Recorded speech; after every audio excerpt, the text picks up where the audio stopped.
আর দিন কয়েক পরেই রাজ্য বিধানসভা নির্বাচন। 2 দফায় নির্বাচন হবে বলে সাফ জানিয়ে দিয়েছে নির্বাচন কমিশন।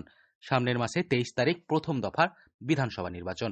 ইতিমধ্যেই প্রায় সমস্ত রাজনৈতিক দল তাদের নিজেদের প্রার্থী তালিকা ঘোষণা করেছে।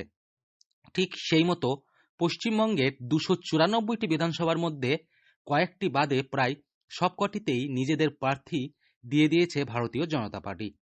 বীরভূম জেলার সদর শহর অর্থাৎ সিউড়ি বিধানসভার বিজেপির মনোনীত প্রার্থী জগন্নাথ চট্টোপাধ্যায় প্রার্থী তালিকা ঘোষণা হওয়ার পরেই তিনি প্রথমে হনুমান মন্দিরে পুজো দিয়ে প্রচার শুরু করেন।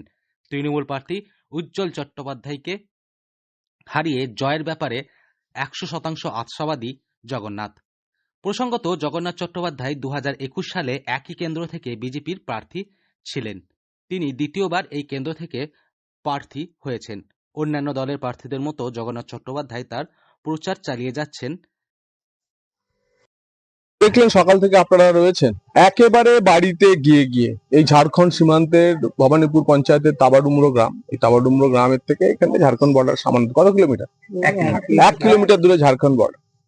তো এই মূলত ঘোষেদের গ্রাম, দুধ তৈরি গ্রাম, চাষি তৈরি গ্রাম, প্যারা তৈরি গ্রাম, মিষ্টি তৈরি গ্রাম। সেই গ্রামে আমি বাড়ি বাড়ি সম্পর্ক করলাম এবং মানুষের অভূতপূর্ব সারা। মানুষ এবার ঠিক করে নিয়েছে যে তারা পরিবর্তন চায়। তারা সিউড়ি বিধানসভা থেকে পদ্ম প্রার্থীকে বিধানসভায় পাঠাতে চায়। 26-এ তৃণমূলের বিসর্জন চায়। তো সেজন্য আমাদের পুরো সকাল থেকেই চলছে। প্রথমে সকালে সিউড়ি শহরে, এখন এখানে ঝাড়খণ্ডের প্রান্তে একটি গ্রামে আমরা এভাবে যাচ্ছি, একেবারে ডোর টু ডোর মানুষের কাছে গিয়ে ভোটের প্রার্থনা করা।